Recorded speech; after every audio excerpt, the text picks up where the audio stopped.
कहते हैं कि इस दुनिया में कुछ कहानियां सिर्फ सुनने के लिए नहीं होती, बल्कि महसूस करने के लिए होती है। और आज जो किस्सा मैं आपको सुनाने वाला हूँ, वो आपको एक ऐसे अंधेरे मोड़ पर ले जाएगा जहाँ से लौटना आसान नहीं होगा। ये कहानी है एक ऐसी आत्मा की जो सिर्फ रात में ही नहीं, बल्कि आपके सबसे खुशहाल पल में भी आपको ढूंढ लेती है। भारत में भूत प्रेत की अनगिनत कहानियां हैं, लेकिन जो किस्सा आज हम सुनाएंगे उसे भारत की सबसे पहली मुंजिया घटना कहा जाता है। मुंजिया एक ऐसा नाम जो गांव वालों के दिल में आज भी डर की ठंडी लहर दौड़ा देता है।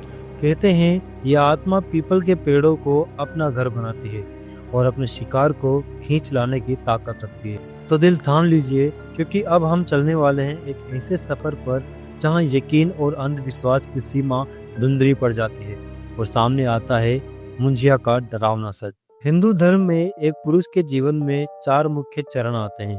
पहला है ब्रह्मचर्य यानी स्टूडेंट लाइफ, जिसमें वो शिक्षा और दीक्षा लेता है।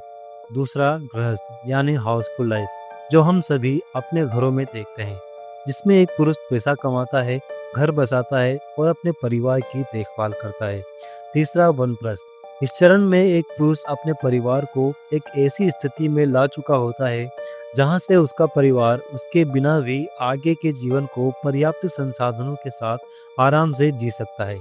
चौथा संन्यास, इस चरण में पुरुष को सब कुछ छोड़कर अध्यात्म के पथ पर निकलना होता है। इन सभी चरण में से सबसे पहले चरण की शुरुआत में हिंदू धर्म में उपनयन या जनेऊ संस्कार कराने का प्रावधान होता है। इस जनेऊ संस्कार को मराठी भाषा में मंजा कहा जाता है। और यदि किसी बच्चे के जीवन का पहला चरण शुरू होने से पहले ही उसकी मृत्यु हो जाती है, तो ऐसा माना जाता है कि उसकी आत्मा को शांति नहीं मिलती और ऐसे ही बच्चे की भटकती हुई आत्मा को मुंजिया कहा जाता है। तो अब चलते हैं मुंजिया से जुड़ी उस घटना पर जिसे मुंजिया की सबसे पहली घटना माना जाता है।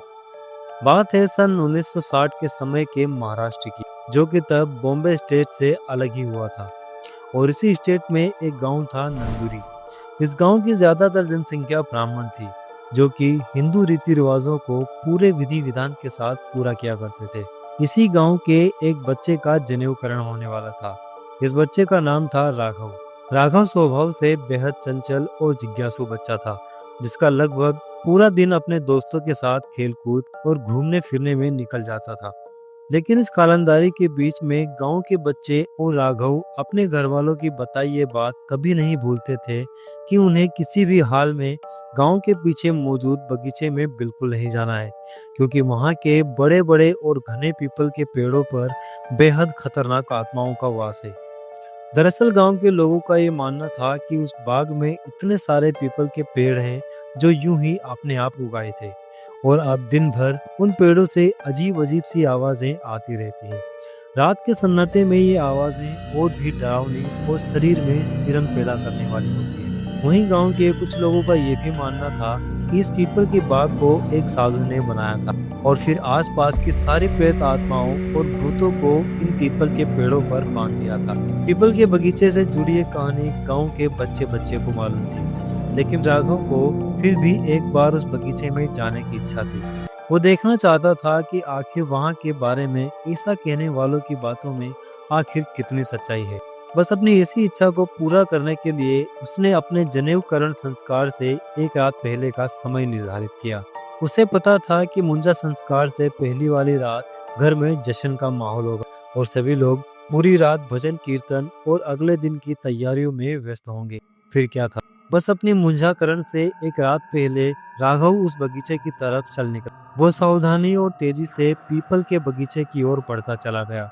जैसे जैसे बगीचा पास आ रहा था, राघव को वहां से आती हुई आवाजें और भी साफ सुनाई देने लगी। राघव बगीचे के पास आ चुका था, लेकिन अब उस बगीचे से आने वाली आवाजें इतनी डरावनी लगने लगी थी कि राघव की हिम्मत अब जवाब देने लगी थी। उसका डर उसकी जिज्ञासा पर हावी होने लगा था। बगीचे में दाखिल होने से बिल्कुल पहले राघव ने वापस घर की ओर मुड़ जाने का फैसला किया और वापस अपने घर की ओर चल पड़ा। लेकिन तभी पीछे से किसी की आवाज सुनाई दी। राघव ने जब आवाज की ओर गौर किया तो ये पाया कि ये तो उसके पिताजी की आवाज थी। वो अदृश्य आवाज राघव को पुकार रही थी। इस आवाज में कुछ था जो राघव को वशीभूत किए जा रहा था और राघव एक बार फिर पीपल के बाग की ओर जाने लगा। अगली सुबह घर वालों को राघव घर में नहीं मिला। एक तरफ मुंजा संस्कार की विधि शुरू होने वाली थी, वहीं दूसरी ओर राघव का कोई अता पता नहीं था। घर वालों ने अब राघव की तलाश को तेज कर दिया था और पूरे गांव में उसे ढूंढा जाने लगा। लेकिन फिर पीपल के बाग के पास पड़ने वाले घरों में हलचल और एक शोर सुनाई पड़ने लगा और ये शोर देखते ही देखते विलाप में बदल गया, क्योंकि बगीचे के एक पेड़ पर एक लाश लटकी हुई थी और वो लाश थी राघव की। इस भयानक घटना के बाद पूरा गांव सदमे में था। राघव के मुंजा की तैयारी अब ठंडी पड़ चुकी थी और राघव के परिवार के साथ पूरा गांव शोक में डूब चुका था। इस दुखद घटना के कुछ दिनों बाद से ही इस बगीचे से लोगों को एक और आवाज सुनाई देने लगी, जो कि राघव की ही लगती थी। गांव वालों ने इस आवाज को नाम दिया मुंजिया, जिसका अर्थ है एक बच्चा जिसका मुंजिया संस्कार हो चुका हो। मुंजिया के गांव में आने के कई दिनों तक यूं तो कोई अप्रिय घटना घटित नहीं हुई थी, लेकिन ये शांति आने वाले कोहराम की एक दस्तक थी। दोस्तों, आपको ये रहस्यमय सफर कैसा लगा, हमें कमेंट सेक्शन में जरूर बताएं। और इस कहानी के अगले और भी डरावने पड़ाव के लिए हमारे चैनल डॉक्यूमेंट्री सीक्रेट को सब्सक्राइब करना ना भूलें, क्योंकि अगली बार हम आपको ले चलेंगे इस कहानी के उस हिस्से में जहां अंधेरा और भी गहरा हो जाता है।